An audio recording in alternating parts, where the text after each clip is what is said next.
Téléspectateurs de Canal King Télévision, nous voici revenus sur ce plateau pour ce numéro de l'émission Monde du Travail. J'ai dit bien, je répète, les derniers numéros de l'année 2020-2021 et nous avons le plaisir de recevoir sur ce plateau Maître Bolonga. Comme d'habitude, il est des droits de l'homme. Il y a quelques jours, il n'a pas été avec nous. Aujourd'hui, nous l'avons rappelé pour qu'il puisse venir nous parler, pour qu'on puisse échanger avec lui sur les questions sociales, sur les questions des droits de l'homme en République démocratique du Congo. Bonjour, Maître Jean-Pierre Bolonga. Bonjour.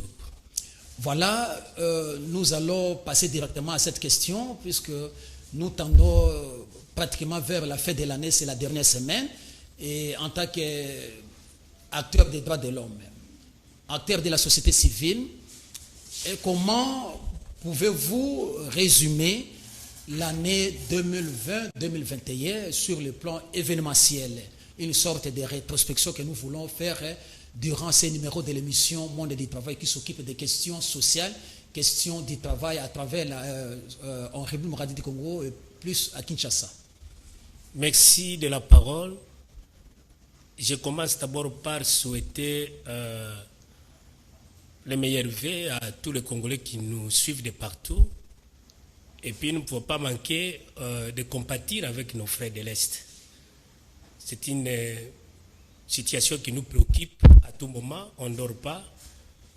Nous sommes en train de prier pour nos frères qui sont à l'Est. Ils sont meurtris à tout moment. Et puis, ils connaissent des situations les plus difficiles de leur histoire. Mais on ne peut que se remettre entre les mains du Seigneur. Et puis, dernièrement, on a connu la mort d'Olivier Mpunga, qui nous a quittés. Sa famille aussi, c'était un fils unique de sa mère. Et il a perdu sa vie entre les mains des gens qui étaient censés le protéger. Entre les mains des agents de l'État. Tout à fait, des gens qui étaient censés le protéger. Et il a trouvé la mort. Il ne va plus fêter la bonne année avec nous. Voilà des événements qui nous préoccupent et puis qui affectent presque tous les Congolais. En rapport avec la situation des droits de l'homme, dernièrement ici, j'étais absent, j'étais très malade. On a traversé un moment un peu difficile, mais la Bible dit que le malheur atteint souvent les justes et l'Éternel en délivre toujours. Il y a de cela 2 ou 3 jours que je me suis rétabli. Mais comme vous nous avez invités, vraiment grand merci, parce qu'on ne pouvait pas terminer l'année sans parler de la situation des droits de l'homme. Et puis nous avons notre émission ici, Le Monde du Travail, qui nous invite souvent pour que nous puissions entrer en contact avec nos frères congolais. Vraiment, encore une fois, meilleur vœu à tout le monde de bonne année, que le Seigneur soit loué. En rapport avec la situation des droits de l'homme en général, l'année 2021... Situation des droits de l'homme et situation sociale. Bon, tout à fait social. Droits de l'homme. Quand on parle des droits de l'homme, il y a tout. Ne vous en faites pas. Parce que dans les droits de l'homme, il y a les droits civils et politiques, il y a les droits économiques, sociaux et culturels que vous recherchiez, il y a aussi les droits collectifs, il y a aussi les droits des personnes vulnérables. Donc, quand on parle des droits de l'homme, les droits de l'homme s'occupent de tous les droits. Les droits de l'homme s'occupent de tous les droits. Alors, en 2021, les choses n'ont pas bien évolué en République démocratique du Congo. Parce que nous espérions quelque chose en rapport avec l'avènement du nouveau gouvernement. Quand le président Félix avait été élu, lors de son discours d'investiture, il avait montré aux Congolais qu'il ferait du Congo un état de droit, et puis il ferait aussi de la protection et de la promotion des droits de l'homme un cheval de bataille. Et au début, il y a eu quand même un petit changement par rapport au régime passé de M. Kabila qui nous avait amenés dans une situation de terreur. Et finalement, quand lui est venu, il a donné un mot d'ordre. Les gens qui étaient traqués par les bureaux des cachots de l'ANER, il avait donné un ordre qu'on puisse fermer des cachots de l'ANER et puis des services de sécurité pour qu'on puisse respecter la procédure normale qui est reconnue par la loi. Mais à un certain moment, depuis qu'il y a eu Covid-19, nous nous sommes plongés dans un état d'urgence et c'est là que nous sommes totalement retournés dans les anciennes valeurs, dans des antivaleurs, s'il vous plaît. Parce que lorsque nous lisons avec vous l'article 61 de la Constitution qui parle de noyaux durs, cet article trouvé la mort, ça a été un assassinat comme fit le cas de Floribert Chebeya, toujours dans le locaux de la police, une police qui pouvait sécuriser les personnes et leurs biens, et on ne comprend pas ce qui se passe. Et la même police. L'État protège, l'État ne tue pas, ne malmène pas, l'État tout à fait corrige. D'ailleurs, je m'étais amené aujourd'hui avec ma constitution. Regardez, lisons l'article 16. L'article 16 de la Constitution dispose ceci. Dispose, la personne humaine est sacrée. L'État a l'obligation de la respecter et de la protéger. Toute personne a droit à la vie, à l'intégrité physique, ainsi qu'au libre développement et ainsi de suite. Ici, à l'avant-dernier alinéa, nul ne peut être soumis à un traitement cruel, inhumain et dégradant. On a fait soumettre Olivier à un traitement inhumain et dégradant, on l'a torturé jusqu'à trouver la mort par ceux qui sont censés le protéger. Nous sommes dans quel pays? Et vous allez nous dire que nous sommes dans un état de droit? Non, l'état de droit c'est le respect des droits de l'homme. Raison pour laquelle il y a eu des bavures de part et d'autre. On a arrêté l'ex, il n'est même pas ex, parce qu'il a été réhabilité par le Conseil d'État, le gouverneur du Bas-Congo ici. On l'a traité comme un vulgaire par les agents d'ordre. On lui a fait subir un traitement inhumain et dégradant. Toujours la police. Toujours la police. On a tiré sur le cortège d'un ministre. Un ministre en fonction. Nous qui sommes, on nous appelle... Maître, c'est le comportement de ces agents de la police. C'est le fait de ne pas être formés au combat. Qu'est-ce qui se passe réellement dans cette police de la République démocratique du Congo? Est-ce que les policiers ne sont-ils pas formés? Qu'est-ce qui se passe? Il y a un dysfonctionnement total de ces services-là.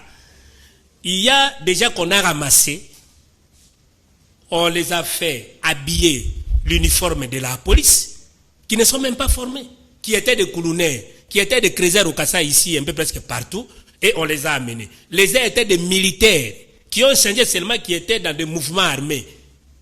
Tels que le RCD Goma, parfois, dans tous les mouvements armés que nous avons connus dans ces pays ici, et ils ont abandonné l'armée, les commandos, tout à fait, on les a amenés dans la police. Alors que pour que vous soyez enrôlé, en rapport avec l'article 186 de notre Constitution, dans les services de la police, il faut que vous soyez un intellectuel. Il faut qu'on puisse examiner votre moralité passée. Si votre vie passée est noire, alors on ne peut pas vous enrôler dans les services de la police. Alors, en République démocratique du Congo, c'est n'importe qui et du n'importe quoi. Lorsque vous voulez vous faire passer pour un policier aujourd'hui, allez-y seulement et on va vous faire habiller d'un uniforme et déjà sans formation. Sans formation, oui. Sans et être puis éduqué. l'impunité aussi. Une police qui se caractérise par des violations des droits de l'homme. Regardez ce qui se passe. Ça a commencé d'abord par M. Kanyama et puis M. Kassongo. Je ne sais pas si c'est lui qui est le commissaire provincial de la police aujourd'hui. Alors, regardez ce qui se passe. Et même se promène avec des histoires pour trouver l'épineux déjà. Ils ne savent pas que ce sont des infractions qu'ils commettent, ce sont des décisions mais méchantes. Alors, on est où là? Et ces agents de la police dans les rues de Kinshasa sont en train de rassonner la population.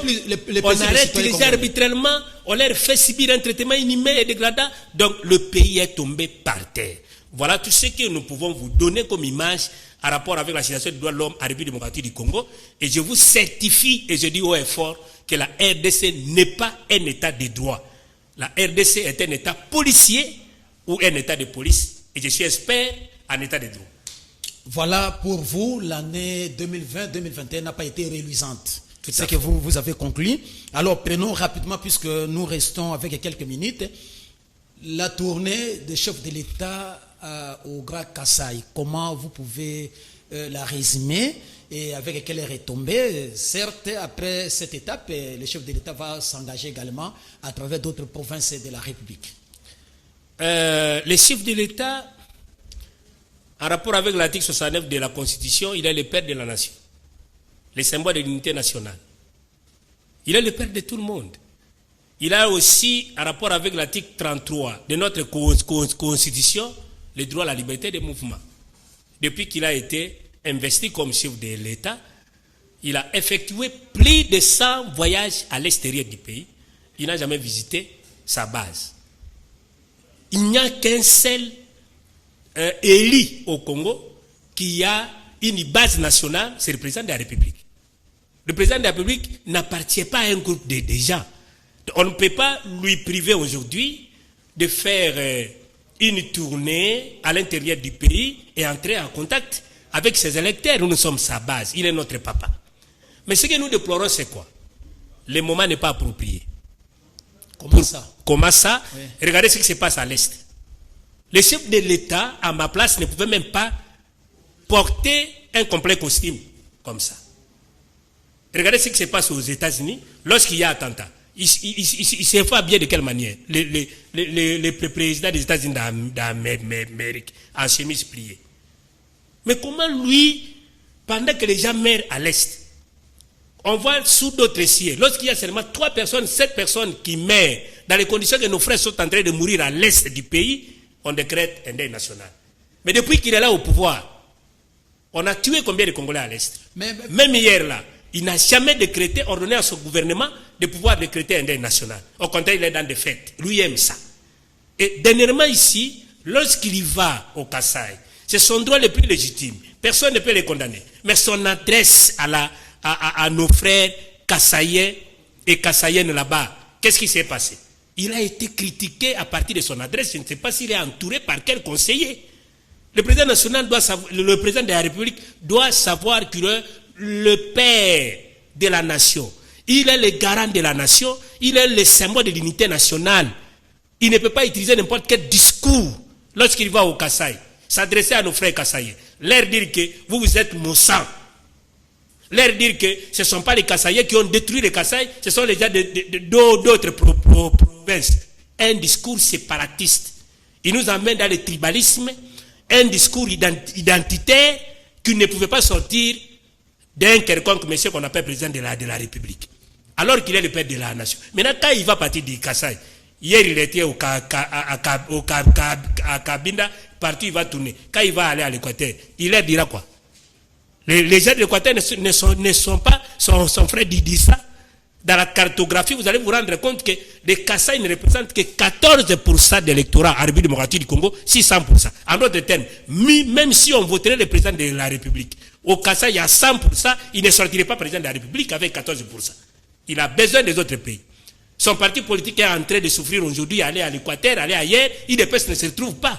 C'est le moment de faire asseoir vraiment son leadership sur toute l'étendue de la République. Et voilà tout ce que nous pouvons faire comme remarque, parce que nous sommes Congolais, au président de la République qui est le symbole de l'unité nationale, qui est le garant de la nation. Il ne peut pas se promener avec un tel discours. Il doit être entouré de bons conseillers, à tel ensemble que lorsqu'il s'adresse à la population, que tout le monde se sente édifié. Quand il n'était pas président de la République, qui pouvait s'occuper de ces discours? Il y a le principe de neutralité dans un état de droit. Et ce principe voudrait que lorsque vous assumez les fonctions publiques, vous devenez neutre. Vous n'appartenez pas à votre tribu, vous n'appartenez pas à votre province, vous n'appartenez pas à votre parti politique, mais vous travaillez pour la satisfaction de l'intérêt général. Voilà la République a besoin de tels leaders. Nous souffrons. Jusqu'au jour d'aujourd'hui, depuis l'indépendance, notre pays n'a pas encore trouvé de bons dirigeants. Avec des discours comme ça, nous ne pouvons que vraiment condamner ça, mais dans l'ensemble, c'est son droit le plus légitime, mais le moment n'était pas opportun, parce qu'il allait d'abord, qu'il s'occupe d'abord de la sécurité de nos frères à l'Est, que d'aller faire des campagnes, parce qu'il est allé demander encore un deuxième mandat au Kasaï. Comment est-ce que nous sommes, ça c'est une violation de la loi électorale. On ne peut pas faire une pré-campagne. Mais il va se présenter aux élections. Mais il va se présenter, mais il faut attendre le moment. Donc, un état de droit est un état qui se soumet au droit. La loi électorale dit, dans de telles périodes, on ne peut pas s'engager à des discours qui tendent à faire des campagnes. Quand on dit, vous êtes mes frères, donnez-moi un deuxième mandat. Pour faire le mien, il faut qu'on nous donne un deuxième mandat. Mandela, qui était emprisonné pendant plus de 20 ans en Afrique du Sud, il a refondé l'état de droit en Afrique du Sud pendant combien d'années? Il a fait seulement 5 ans comme lui. Mais lui reste seulement avec une année, parce que la seule année qui lui reste, c'est l'année 2022. Quand on arrive à 2023, c'est une année électorale, il y aura des agitations, il ne fera plus rien, alors que nous venons de traverser. Son bilan est négatif. Et à ce moment-là, il va faire quoi? Qu'est-ce qu'il va donner au peuple congolais? Il a quel espoir aujourd'hui? Il faut aller seulement de marcher, nous. Mais président, vous avez dit qu'actuellement, le président devrait s'occuper plus de la situation à l'est du pays. C'est le même peuple qui demande au chef de l'État de descendre à la base pour échanger avec la population. Et le fait de descendre à la base pour échanger avec la population, est-ce que vous trouvez ça, vous critiquez ça? Comment vous pouvez... Je critique parce qu'il y a... voilà. Même ceux qui ont fait l'économie, c'est le même peuple qui a demandé... Mais oui, le même peuple, papa. Dans la maison, il y a des priorités. Il y a des axes prioritaires. Vous pouvez avoir, par exemple, un $20 à la maison. L'enfant est malade. On n'a pas encore mangé. Vous allez privilégier quoi? C'est ça. Quand on préfère ce qu'on n'a pas, on aime ce qu'on a. La priorité aujourd'hui, c'est la sécurisation de nos frères à l'est du pays. Le temps de siège a montré ses limites. Pourquoi on est allé appeler l'armée ougandaise? Pourquoi on fait allusion à la police? Les résultats sont là. Il n'y a pas de résultats. La livraison maintenant, on a détruit les bastions. Et c'est pour la première fois. Notre porte-parole. On a mis la main. J'ai dit ceci. Notre vous l'avez vu faire, vous l'avez vu un jour, parce que chaque jour ici, il nous donne le bilan de ce qui se passe à l'est du pays. Vous l'avez vu un jour dire que nous avons connu nous avons été battus quelque part. Non. Ce discours-là, il est politique. Si vous voulez suivre la situation de l'Est, suivez l'association, la société civile, ainsi que l'observatoire du Kivu. Là, on donne des informations fiables.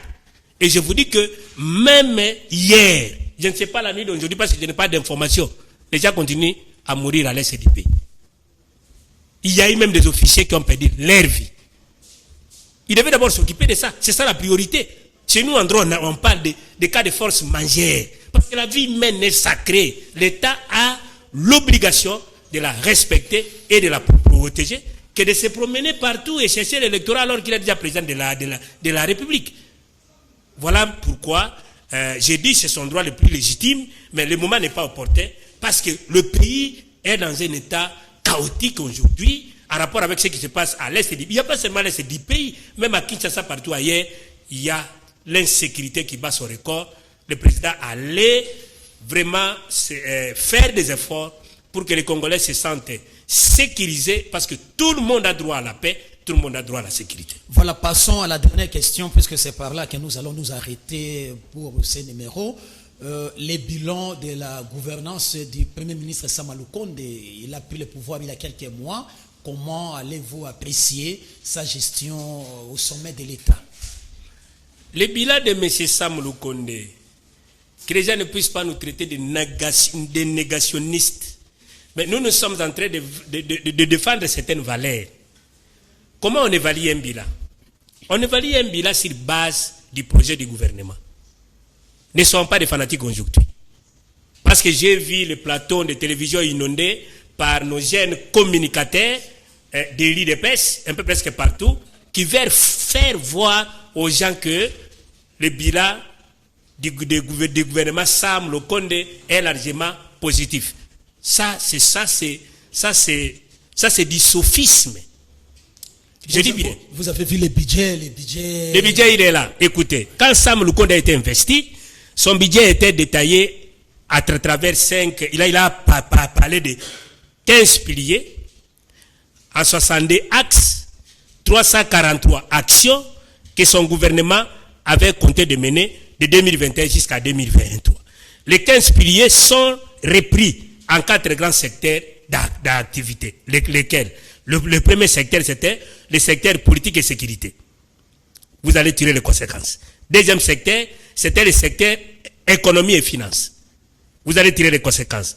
Troisième secteur, c'était le secteur construction. Parce qu'il nous avait promis de construire des logements sociaux. Vous les avez vus où? quatrième et le dernier secteur, c'était le secteur social et culturel. Nous ne pouvons l'évaluer que sur base de ça. Comme on n'a pas assez d'État. Le premier pilier qui parlait de la pacification du pays, et on faisait allusion beaucoup plus à l'Est. Mais qu'est-ce qui se passe là-bas? Est-ce que le pays est pacifié? Les gens continuent de mourir à l'Est du pays. C'est zéro. Alors, deuxième pilier, il pouvait parler aussi des renforcements de l'autorité de l'État, promotion de l'État de droit à la République démocratique du Congo. Est-ce que nous sommes dans un État de droit? Nous citons, parce qu'on n'a pas assez d'État, on est en train de nous signaler. Non, on descend plus que nous avons tout à fait. Notre chaîne YouTube. L'État de droit est identifié à travers 9 principes selon nos recherches. Le premier, c'est quoi? Le respect des droits de l'homme négatif, le principe de séparation des pouvoirs, l'indépendance de la justice, il y a le principe de l'égalité de l'administration et de sa neutralité, le parlementarisme, la bonne gouvernance, l'alternance politique démocratique et non politique seulement. Tous ces principes-là ne sont pas respectés à la République démocratique du Congo. Alors, nous disons que le bilan de M. Sam Lukonde est un bilan largement positif. Troisième pilier, c'était quel pilier? Participation au leadership, à la consolidation de la paix et à la stabilité, au développement en Afrique. Vous avez suivi avec moi qu'on venait de quoi? De classer les pays africains parmi les top 10. Le Congo ne se retrouve pas. Même notre président n'a pas été classé. Mais on vous fera faire voir ici que le Congo est devenu comme les États-Unis d'Amérique, l'Allemagne de l'Afrique, ainsi de suite, alors qu'il n'y a rien. Donc, le bilan, c'est de cette manière. Quatrième pilier, c'était lutte contre la corruption. Mais la corruption est là. Où est Eteni Longondo? Ceux qui ont été arrêtés sont sortis. Qui a retourné l'argent? Vraiment, ça c'est une large blague. Cinquième pilier, c'était amélioration de la gouvernance et gestion des ressources. Qu'est-ce qui a été amélioré? Sixième pilier, amélioration du climat des affaires. Nous avons parlé avec vous du climat des affaires ici. Est-ce que le climat des affaires à la République démocratique du Congo, on peut parler de ça? On peut parler de ça? Alors, septième pilier, c'était diversification de l'économie. Huitième pilier, c'était la modernisation des infrastructures de base. 9, c'était la promotion et le développement des nouvelles technologies. 10e pilier, c'était la lutte contre les changements climatiques. 11e pilier, amélioration des conditions sociales. Les sociales est foutu. Moi, j'ai vu hier que on nous a amené le Thompson ici et qu'un kilo revient à 2000 francs congolais. Où est-ce que vous avez acheté ça? Moi, j'ai sillonné partout. Avant de venir ici, je venais d'acheter un sac de farine pour mes enfants à 37 000 francs congolais, presque $20. On se moque de qui? Dans ces pays-ci. 12e pilier, c'était le développement du secteur de l'eau et de l'électricité. Alors, vous avez le courage chez vous? Non. Ça devient une denrée rare. 13e, lutte contre la pauvreté. Les Congolais aujourd'hui, il y a 90% de chômeurs au Congo. 14e pilier, c'était l'autonomisation de la femme et la promotion de la jeunesse. Tout cela sont des discours d'intention. Et puis, son 15e pilier était la promotion de la culture, des arts, du sport et des loisirs. Quelle culture? Pendant que tu es en train de chasser, vos musiciens là-bas, ils ne peuvent plus aller se produire là-bas. Pourquoi? Parce que le pays est endeuillé. Et en partie, je lui donne raison. Parce qu'on ne peut pas aller danser, on danse quand on est dans la joie. Oui, je lui donne raison. Je lui donne raison. Boketula, c'est un nationaliste, mais je ne suis pas d'accord avec lui lorsqu'il commence à insulter. Mais néanmoins, c'est un véritable nationaliste qui est en train de souffrir dans son cœur avec nous et il est en train de défendre certaines valeurs. Voilà le bilan. Le bilan, il est largement négatif. Maintenant, vous allez voir que nos jeunes frères qui vont inonder les chaînes de télévision et ils vous font voir que les warriors, quels warriors? C'est un bilan largement négatif. Le Congo a un problème d'hommes et je vous assure que je ne sais pas. On n'a pas besoin d'hommes forts, on a besoin des institutions fortes. Notre premier ennemi, c'est l'État. Voilà, nous pouvons citer par là et dire seulement bonne année au Congo. Bon, bonne année parce que le Seigneur nous a gardés en vie, mais parfois depuis le matin, nous n'avons pas encore mangé. Voilà la situation au Congo. Le Congo est un pays unique à son genre. Voilà, téléspectateurs, vous venez de suivre les échanges durant ce numéro de l'émission. C'est les derniers numéros de l'émission Monde du Travail pour l'année 2020-2021. Nous allons nous retrouver la semaine prochaine pour un autre numéro. À ce moment-là, nous allons nous retrouver déjà en l'année 2022.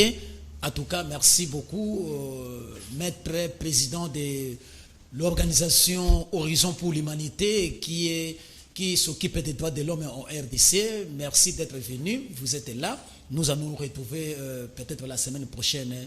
Merci. Au revoir.